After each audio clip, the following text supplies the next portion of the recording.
Okay,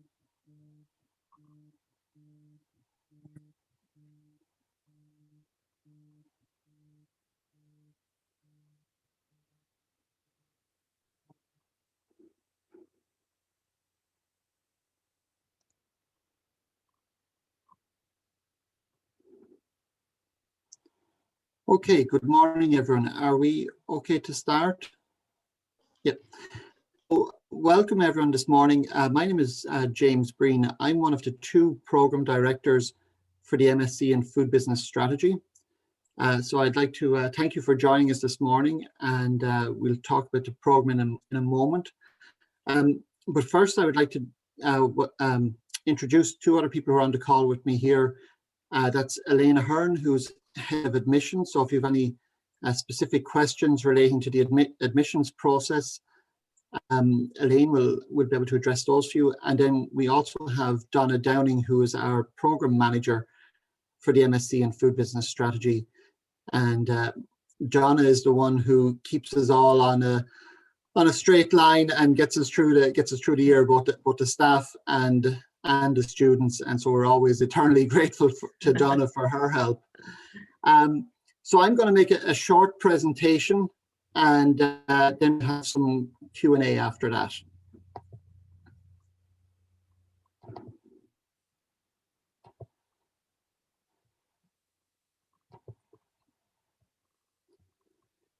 So as I said, this is the MSc in Food Business Strategy, and I'm one of the two co-directors of the program.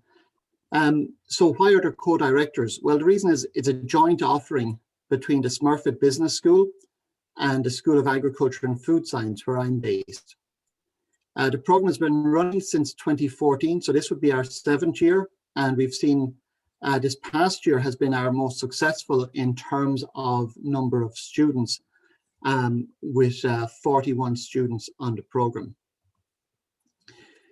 So why should you do the MSc in Food Business Strategy? Most of you attending the talk this morning have an interest in working in the food industry or the agri-food industry in the longer term. And our program is ideal for equipping you with the right skill sets to work in that industry in the future, to take on a managerial role and ultimately a leadership role within that industry. So the Masters is focused around leadership, innovation, and strategy. And our aim is to instill in you the concepts and the practices and the understanding of business practices that will allow you to take up a managerial role in this very exciting and very dynamic industry going forward.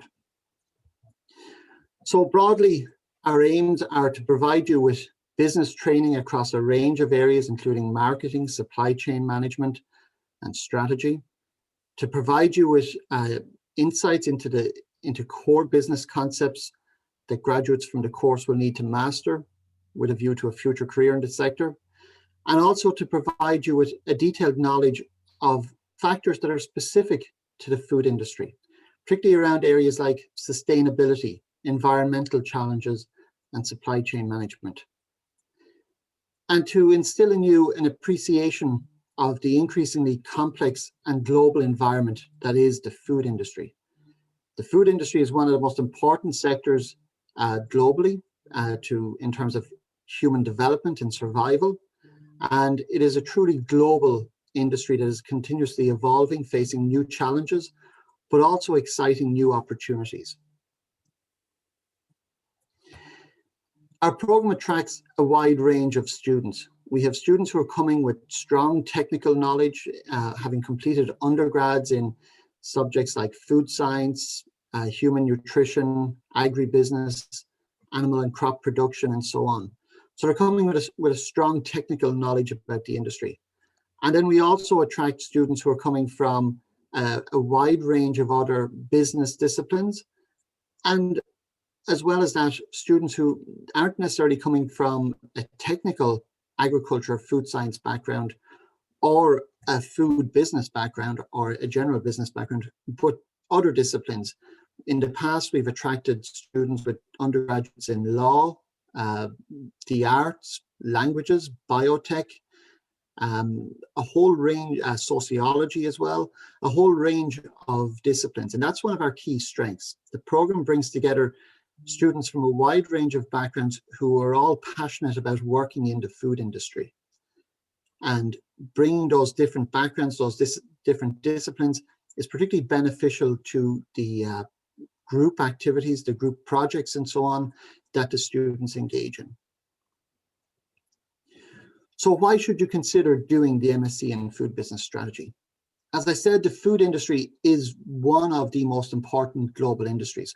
Food is, along with water, our most basic necessity to our survival, one of the most basic requirements for development, economic development at a national level. So food production and food security is central to the well-being of humanity and society. And if we look at the UN Sustainable Development Goals, we see the second one is about zero hunger. But food production, the environment are central to many of the UN Sustainable Development Goals. And the food industry faces a lot of challenges, but also opportunities. On the one hand, we've got the challenge of feeding a growing global population set to exceed 9 billion people by 2050. And so this is a huge challenge for the industry to address the dietary requirements or needs of those people.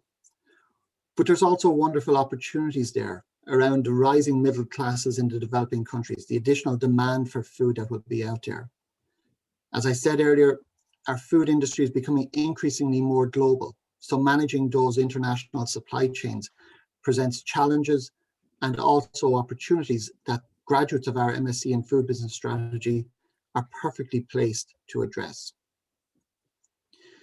As I said, food is a key driver of economic growth, and meeting those increasing global dietary requirements while also coping with the challenges of things like climate change, the recent COVID-19 crisis, and also the growing or emerging dietary trends. These all present wonderful and in one sense challenges for graduates, but also opportunities. In terms of the MSc in Food Business Strategy and what you will do, as I said, the program was established in 2014. It's a one-year full-time master's program, and it's a joint offering from the two schools. The UCD Smurfit Graduate Business School is ranked 23rd in the Financial Times list of leading European business schools, while the School of Agriculture and Food Science in UCD is ranked 19th globally and 5th in Europe in terms of schools of agriculture. So it's an opportunity to do a master's that's delivered by two of the leading schools in their fields within Europe. In terms of some of the people involved, I've introduced myself and Donna. Damien McLaughlin is the other co-director. So Damien is from the Smurfit Business School. And below are some of the people who will be delivering modules on the program in the coming year.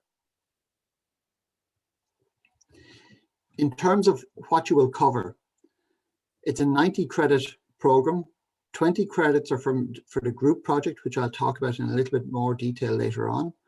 And then you've got 7 core modules, 3 of which are delivered by myself and colleagues from the School of Agriculture and Food Science, and 4 from colleagues in the Smurfit Business School, and then 1 optional module. So amongst the core modules, you're looking at topics like supply chain management, marketing, food economics, food policy, consumer-focused food, and so on. So our aim is to provide you with a strategic perspective on doing business within the food industry, the management techniques that will be required to allow you to work to fullness of your potential within the industry. We look at things like current marketing issues, leadership approaches, and global policy demands, and how these are shaping the agri-food industry going forward. We take a very mixed approach to learning. A lot of what you will do will be case study based. with students assigned readings. So there will be a lot of independent work where you've got a number of readings to prepare before class, and then you come into class and the time spent in class will be largely around class discussion of the readings, of the case studies. In terms of, we use a lot of invited speakers, and you'll see 2 images here in the presentation show invited speakers that I had come in speak to the food policy lectures which I deliver. We also use a range of problem-based learning assessment methods, group work, presentations, and most recently this year, as part of the food economics module, which my colleague Cheng Wang Li delivers, she got students to, they completed an essay on an industry facing the industry, and then a number of these essays were published in the Irish Farmers Monthly, and you see an example here of one of these pieces, which was written by Niall Durkin, one of our current students. And a number of other students prepared short videos around their research paper. And these can be seen on the School of Agriculture and Food Science webpage, if you're interested. As I said, one of the elements within our master's program is a group project, which is worth 20 credits. So we don't have a final thesis. Instead, students work in groups of typically 5 to 6 students. We invite in representatives from an Irish food company. They set a challenge to the students, and then the students work on that challenge from about February or March through to July, August. So the types of challenges might involve launching a new product line, coming up with developing a strategy to increase market share or turnover by X%. The students carry out market research, consumer surveys, focus groups, supermarket walkthroughs, and so on, to really understand the product and the company and how they're placed within their market, or their position within the market relative to rival companies or rival products. They then develop a strategy for the company, which will include things like costs of production, marketing costs, sales prices, and so on. They design promotional campaigns, they prepare their own adverts, product packaging, etc. And they look at distribution channels, through what stores or alternative distribution channels the product can be marketed. And then the representatives from the company come back in then in early August, and each of the groups have an opportunity to pitch their ideas to the company.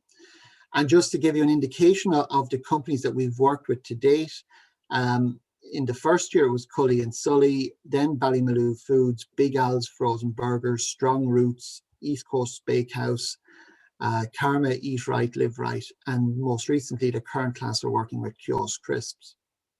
So well-known, well-placed companies within the Irish food industry, and companies really that are also quite innovative. Probably as potential students on our master's program, probably one of the things that you're most interested in is, if you do our MSc in Food Business Strategy, what will you end up doing, or what could you potentially do once you complete the master's? And this slide here highlights just a sample of the companies that our students are currently or have worked for. So you can see, all of the main food retailers, so the likes of Tesco, Lidl, Aldi, Musgraves, Dunn Stores, and so on. They have all hired graduates of our program to date. Also, we've seen a number of our students go to work for, what we might call the big Irish food companies. So the likes of Kerry, Glanbia, Dunn Farms, Keepack, and so on. We've also seen students go work in industries really that support the agri-food industry. So the likes of PwC, the likes of Grant Thornton, Enterprise Ireland. These companies are increasingly looking for graduates with specialist expertise in a given industry. So they want to have agriculture or food experts as part of their staff. And so we've had a number of students be recruited into those types of roles. We've also seen graduates go and take up employment with a number of, probably might describe as more artisan food type companies, microbreweries and so on, as well as a number of the big global agri-food companies as well. The likes of PepsiCo, Danone, Burger King have all recruited graduates from our program. In terms of the types of roles and the employability out of the program, so what we have found from graduate surveys in the past was that 88% of graduates were employed after 6 months. Taking, for example, the 2017-2018 class as an example, there were 32 students or graduates from that class. 18 of them replied to the survey after 6 months, 17 of whom were in full-time employment, with only one still seeking employment. So a very high success rate in terms of students or graduates being employed out of the program. In terms of the types of roles, they're working in a wide variety of roles within the industry. I would say they've kind of, in terms of the retail companies, the students who go to work for the big retailers, it's predominantly in areas like procurement and supply chain management, and also category managers. For those working in the food industry, again, a lot of supply chain management, some quality control, some marketing management as well. And then we've seen students go working with the likes of Board BIA or NUA, again in kind of marketing roles, and then accounting and finance roles in the likes of PwC. In terms of what you need to apply to the master's program, and Elaine will be able to give you more detail on this, but essentially we're looking at students who have a minimum of a second-class honours degree or equivalent, typically a 2-1. Also, if you can apply with a primary degree with a minimum of 3 years of work experience. You upload your CV, complete 2 short motivational essays, and provide 2 references as well as academic transcripts. That was what I wanted to talk to you about. These photos here are just highlighting some of our previous classes and some of the events that we've had as well, in terms of invited speakers who've come into the groups. Down the bottom left here, we see an industry event that one of the years hosted, where they invited in people to talk around specific issues that they are interested in. And these are all things that, you know, we as the faculty, the people delivering the program, and Don as the program manager, are happy to support students in organizing events as well as the delivery of the actual master's program. So I'd like to thank you, and I'd be happy to take any questions that you might have.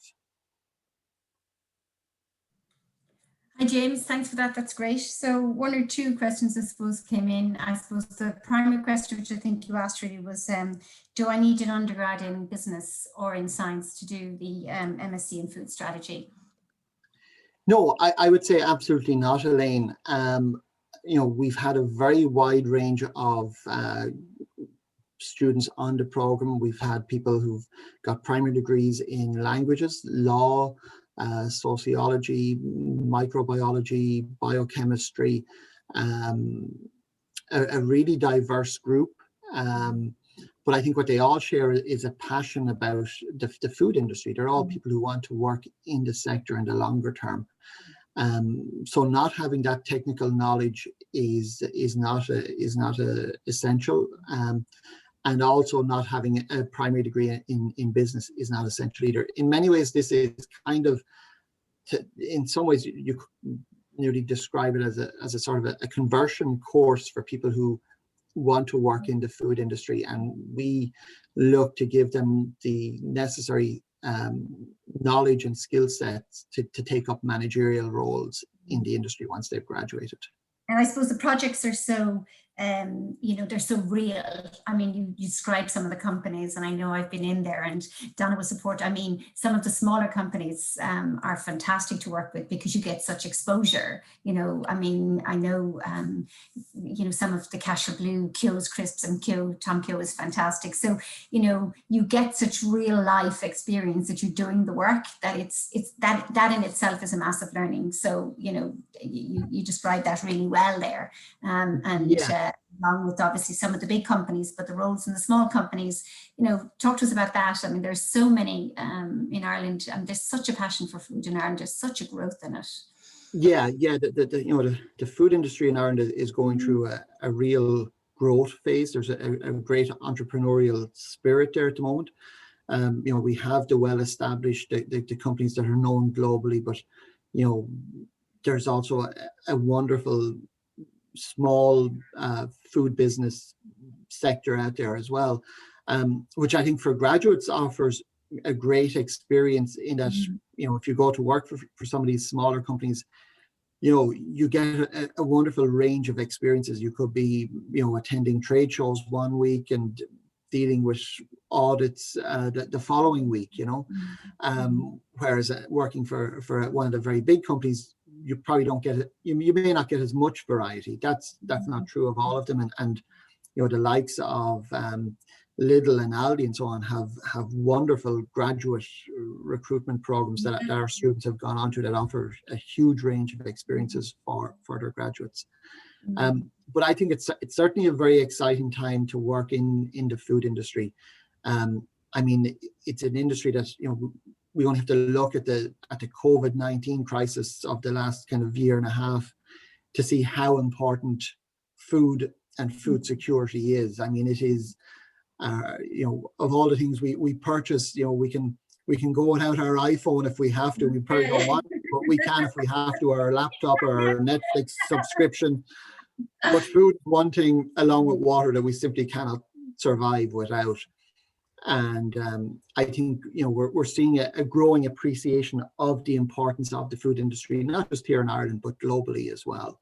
I think that this recent crisis has, you know, reinstilled in people the importance of that industry. What's so exciting about this master's is the fact that it's, you know, a combination of two very, very successful schools. I mean, the fact that the Ag Science School is number 5 in Europe just shows how you know, the level that Ireland boxes at and UCD boxes at, really, you know, in the whole food industry. You know, I mean, like we really are a huge exporter of food, and, you know, we have become so strong in that whole area. And for UCD Ag Science to be 5th in Europe is some achievement, in fairness, along with obviously UCD Smurfit being, you know, so strong also as a leading business school. I suppose one of the questions I had that came up, Donna, was, will the classes be in campus in Smurfit in Blackrock, or are they in Belfield?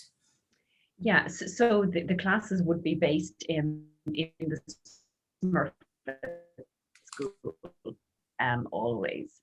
Now, in terms of, I suppose, on from that, another question is about the method of delivery for the next academic year. So the plans at present is, you know, are the, you know, we will have to follow government guidelines, but certainly I suppose the plan is that people want to be back on campus and have that campus experience. And maybe if I just might speak briefly about the timetable, because people might be wondering about that. So in the first trimester, in the autumn trimester, there would be 3 modules. Typically the lectures are 3 hours long, and then there would be associated work. So there could be group work, projects, assessments, preparation of case studies, etc.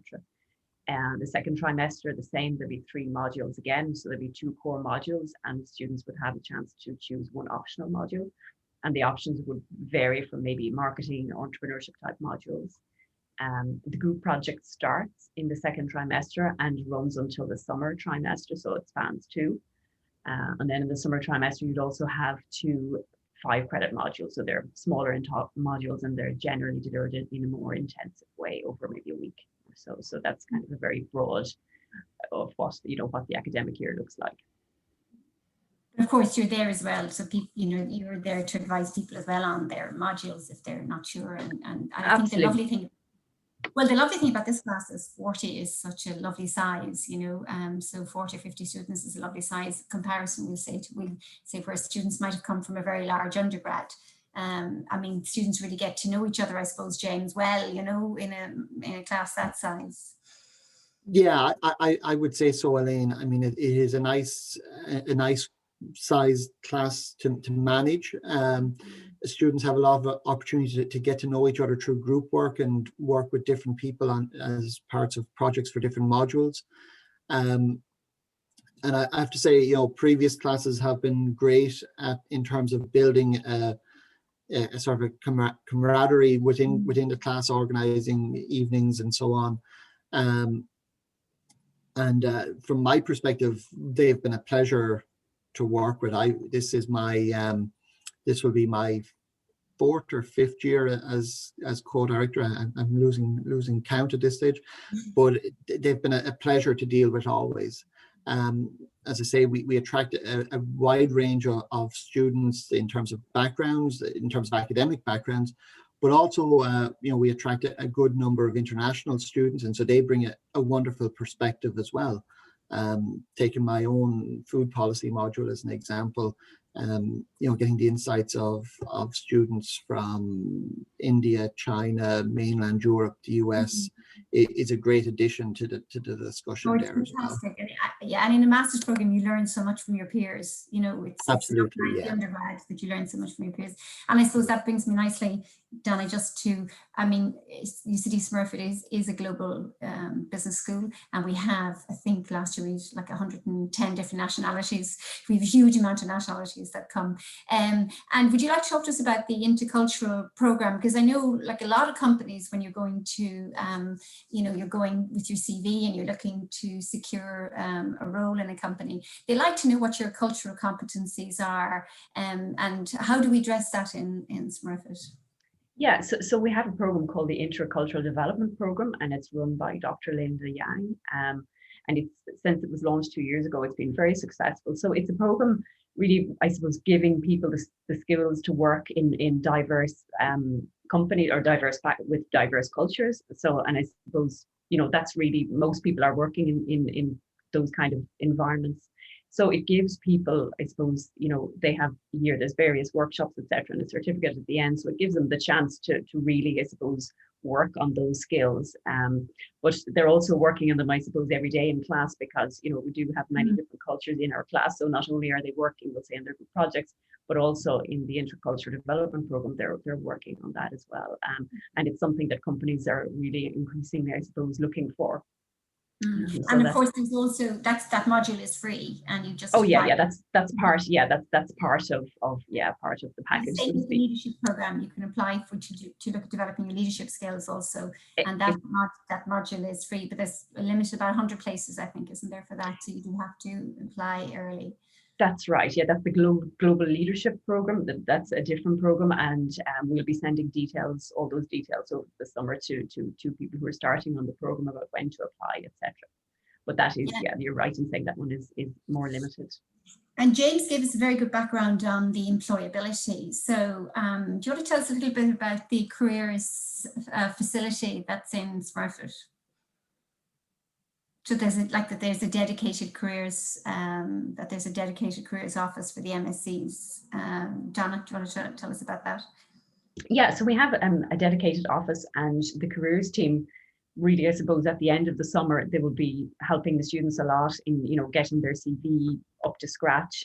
A lot of the graduate programs open early on, maybe from the end of September, October. So it's kind of ready to be, you know, you kind of need to be ready to apply for those positions. There are also a couple of career fairs during the year, where various different companies will be coming in. So it's a chance to, well, last year they were all held virtually. They still went ahead. So it's a good chance to meet companies, to have a face-to-face chat and to build connections. The careers team, they're also available for one-to-one appointments. And, you know, there's several, I suppose, different tools, I guess, that they will equip you with, you know, to help you in your job search, and that throughout the year. So there is a focus really, James, on there, isn't there, from kind of day one? There's a focus around, working with the student to, to find that role that they're interested in and that career to set them off on the career. And I mean, there is so many roles, as you mentioned there, that come from the food industry, from, buying, procurement, trading, right through to marketing. I mean, I was interested in PwC, that sounds like really interesting. Also, those sort of roles with the Big Four. Yeah, that's a growing trend within the industry, within the Big Four and other companies, within financial services companies outside of the Big Four. There's kind of a growing awareness that if they want to have agri-food clients, if they want to have clients in that industry, that they need to have people with knowledge and expertise in that industry to serve those clients. So increasingly, they're looking to hire people, both undergrad and postgraduates with technical knowledge, and then train them up further in the skill sets that they feel they need to deliver services to the agri-food sector. So there are wonderful opportunities there as well. We've seen in the past couple of years, we've seen a very high proportion of our students going into the food retail sector. I think maybe about 2 years ago, maybe like 8 or 9 of the graduates from one class went in. So a very high proportion going into that industry, working in the likes of procurement roles, and also advancing very quickly within those organizations as well, which is important. They're very buoyant, and they're young organizations. Like, some of them are young enough organizations in this country, so they're quite buoyant. Yeah, absolutely. Yeah. I mean, we've seen, from talking to graduates over the last couple of years, they seem to be progressing very quickly within the organization, which is wonderful, because obviously, we want to see our students get employed, but we also want to see them do well once they get into these organizations as well, and so that's great. And it is as I say, it's an industry that is thriving, certainly here within Ireland. And I think one of the there's very few developed world countries that have the same level of focus on the agri-food sector as at a national government strategy or policy level that Ireland has. We've seen this through the Food Harvest 2020, the Foodwise 2025 strategies, and now the food strategy for 2030 that the government are currently working on. It is really, very highly placed within the national government policy, and again, the whole much of the, I suppose, the challenges around Brexit were about the importance and the integrity and the future development of the agri-food industry, and ensuring that would not be compromised. So I think that's a very important thing to consider as well. You'll be entering an industry that is very highly regarded in terms of national policy, and an industry that's changing constantly. I mean, with the whole trend around sustainability, it's a very interesting industry, that's making a huge amount of changes with the way people are eating, what they're eating, when they're eating, how they actually purchase food, where so all of those things are so interesting. And absolutely. And again, we've seen through things like Board B Origin Green and so on. We've seen the whole sustainable food production. Again, Ireland has placed itself as a global leader in that area, and that is going to be the great challenge facing mankind going forward, is how do we feed a growing global population sustainably, given the pressures that are there from climate change, the pressures that are going to be there in terms of water scarcity in some regions, the pressures of declining fossil fuel reserves. This is going to be our great challenge going forward. I don't, Donna, have you any other questions that came up? I haven't. No, I don't have any other questions there. Okay, so I think I've covered all the questions I had. I think that's James, unless you had anything else you wanted to add. No, I just hopefully we'll be seeing, we haven't been able to see you today, but hopefully we'll be seeing some of you in September, and we'll be delighted to have you join us on the programme. Or even the following September. Or even the following September as well, yeah. Following September. So we are currently open our admissions. We've a rolling admissions policy, so we are currently open for all our programs. We won't open the 2022 till the beginning of September, until we kind of close this year. So one applicant asked about when that was opening. So we are still open. So, and if there are any questions, you know, you can look us up on the website. My email is there, so if you have any questions, or Donna's email is there. We will come back to you on whether it's an admissions question or a question about the programme. We'd be happy to answer any of those questions. So it's smurfitadmissions@ucd.ie, and as I said, it's up on the website. Anything else, Donna? Did you want to chat? No, just to reiterate that, certainly if anybody, you may have questions after this webinar, and you're welcome to, you'll find my contact details on the website, and you can pop me a question. We also have a uni buddy system where some of our current class offer to answer questions to potential students. So you'll find their details on the admissions page of the Smurfit website. So you're welcome also to reach out to them. They're always very happy to help and to tell you what it's like.